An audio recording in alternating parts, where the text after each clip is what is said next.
Welcome back to The Race. I'm Chris Stewart, and this week we're here in Los Angeles, a city where some 60,000 people call the streets home. Bo Evans is taking a look at how inner city housing can help. The word home can mean a lot of different things, but it usually means a safe space where you can go and rest your head. It's May 20th, 2010 was my move-in date. The Sun Valley neighborhood is affordable housing run by the Denver Housing Authority. The one with the second direct TV, I have like pumpkins I celebrate all the holidays. It's been Lisa Sign's home for a long time. When Lisa first moved here, she says, it wasn't such a great place to live. There was a lot of nonsense by the neighbors and a lot of crime. I was kind of scared to come outside and leave. I used to keep the kids inside. But she says things have really changed since, and Sun Valley feels more like a community. My neighbors are my family. I didn't have one. I still don't have one. I'm like the last survivor besides my two kids.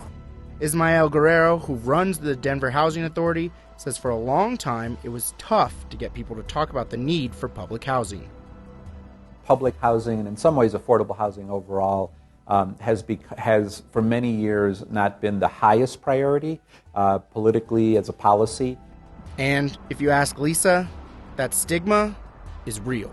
I remember once my son's friend from middle school knew that we lived here. He invited his friend to spend the night, but once his mom knew he lived here, he wasn't allowed to come over, and it kind of made my son feel bad.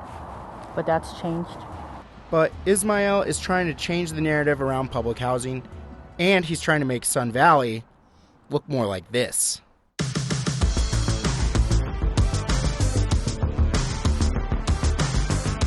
The Mariposa community is just 10 minutes away, but it looks totally different.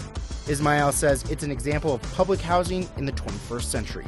It's what people who work in public housing call a mixed-income community, a blend of market-rate apartments and homes mixed in with low-income units. What I get really excited about is not just the housing that we provide, but I think the quality of life that we can bring and improve for our residents, especially in our newer communities. And the transformation has already started in Sun Valley. Construction has started on new mixed-income units in the neighborhood. DHA's plan says all of the low-income units will be replaced, and the area will add market-rate units as well.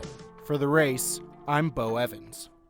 More than 98 million Americans will be at least 65 by 2060. That is double the number of today. We're going to take a look at how elderly housing is evolving next.